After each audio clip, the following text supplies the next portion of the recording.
Guys, അപ്പൊ നമ്മള് കുറച്ചായി കോളേജ് വ്ലോഗും കൊണ്ട് വന്നിട്ട്. എന്തായാലും കോളേജ് കഴിയാറായ സ്ഥിതിക്ക് ഇനി കുറച്ച് കോളേജ് വ്ലോഗ് ആവാം. മൺഡേ ആയോണ്ടും ക്ലാസ്സിക്ക് പോവാൻ വയ്യാത്തോണ്ടും ഭയങ്കര ചടപ്പായിട്ട് എണീറ്റ് പോയതാണ്. ഇന്ന് എന്തൊക്കെയോ പരിപാടി ഉണ്ടെന്ന് അവിടെ എത്തിയപ്പോഴാണ് മനസ്സിലായത്. അതിൽ തന്നെ സൈൻ ഇടാണ്ട് മുങ്ങി നടക്കണം നമ്മളെ പിടിച്ചിട്ട്. കഴിഞ്ഞപ്പോഴേക്കിന് ക്ലാസ്സിലെ ക്രൂരതകൾ നമുക്ക് ഓരോന്നായി. അവളെങ്ങനെ ഇവളെ കടിക്കാതിരിക്കും, കണ്ടോ ദ്രോഹിക്കുന്നത്, കുടുംബമുള്ള ദ്രോഹിക്കലാണ് ഇതൊക്കെ എന്ന് പറഞ്ഞ് നമുക്ക് ആശ്വസിക്കാണെങ്കിലും ഇന്ന് മൊത്തത്തിൽ ഫുള്ള് പരിപാടികളായിരുന്നു. നമ്മുടെ കോളേജിൽ പരിപാടികൾ തുടങ്ങി എന്നുള്ളതിന്റെ സൈൻ കാണിക്കും. ഓരോരോ വണ്ടികൾ വന്ന് നിൽക്കും. നാളെ സ്പോർട്സ് ഡേ ആയതുകൊണ്ട് തന്നെ ഒരു ഫ്ലാഷ് മോബ് ഉണ്ട് പറഞ്ഞ് വേഗം അവിടെ ഓടിക്കേറിയതാണ്. ഓടി വന്ന പോലെ തന്നെ ഇഷ്ടംപോലെ പേര് വന്നിട്ടുണ്ട്. ആരുടെ ഭാഗ്യം കൂടെ പരിപാടി ഉണ്ട് എന്ന് പറഞ്ഞപ്പോ പരിപാടി അങ്ങോട്ട് മേഴ്സിത്തെ സ്പോർട്സ് ടീമിന്റെ കാര്യം പറയണ്ടല്ലോ, അവര് പുലികളാണ്. അപ്പൊ നാളെ സ്പോർട്സ് ഡേ ആയതുകൊണ്ട് തന്നെ നല്ല വീഡിയോ വരുന്നുണ്ട്. ഫ്ലാഷ് മോബ് കഴിഞ്ഞ് കുറച്ച് പേരൊക്കെ പോയി എന്ന് പറഞ്ഞപ്പോ ഞങ്ങൾ ഞങ്ങളുടെ പരിപാടികൾ അങ്ങോട്ട് തുടങ്ങി. തുടക്കം കുറിച്ച് തന്നു, ഞങ്ങൾ അത് അങ്ങോട്ട് പൂരിപ്പിച്ചു. പിന്നെ പാട്ടിട്ടാ തുള്ളല് ഞങ്ങളുടെ ഒരു ഹോബിയാണ്. പാട്ടറിയോ ഡാൻസ് അറിയോ അതൊന്നും അല്ല കാര്യം, തുള്ളു അങ്ങോട്ട്. കോളേജ് കഴിയാറായി. അപ്പൊ ബാക്കിയുള്ളവർ നോക്കണ്ടോ ഇല്ലയൊന്നും നോക്കാണ്ട് അങ്ങോട്ട് മാക്സിമം എൻജോയ് ചെയ്യും. കാരണം സർട്ടിഫിക്കറ്റ് കിട്ടുമെങ്കിലും നമുക്ക് ഇതൊക്കെ തന്നെ ഉള്ളു കിട്ടും. എന്റെ അമ്മ എപ്പോഴും പറയാറുണ്ട്, നിങ്ങളുടെ കോളേജ് ലൈഫ് കാണുമ്പോൾ എനിക്ക് ഒന്നും കൂടെ കോളേജ് പഠിച്ചാൽ മതിയായിരുന്നു എന്നുണ്ട്.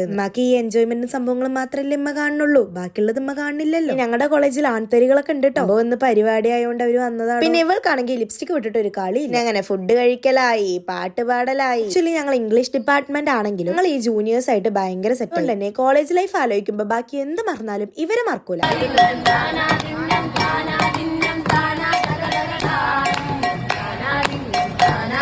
ഇപ്പൊ കണ്ടില്ലേ ലാസ്റ്റ് ആ കുട്ടിനെ കാണുമ്പോ ആശാശരത്തിനെ പോലെങ്കിലും പറയരുത് കേട്ടോ. സുയൊന്നുമല്ല, ചെറിയൊരു കുശും. ഡിഗ്രിക്കാരായതുകൊണ്ടാണോന്ന് അറിയില്ല, പ്രായത്തേക്കാൾ കൂടുതൽ വെയ്യായികളായതുകൊണ്ട് ഹെൽത്ത് ചെക്കപ്പും കൂടെ ഞങ്ങൾക്ക് കോളേജ് തന്നു. എന്തായാലും ഇന്ന് അടിപൊളിയായിരുന്നു. സ്പോർട്സ് ഡേ ആയതുകൊണ്ട് നാളെ ഒരു അടിപൊളി വീഡിയോ കൂടെ വരുന്നുണ്ട്. ഫോളോ ചെയ്ത് കൂടെ കൂടിക്കോളൂ.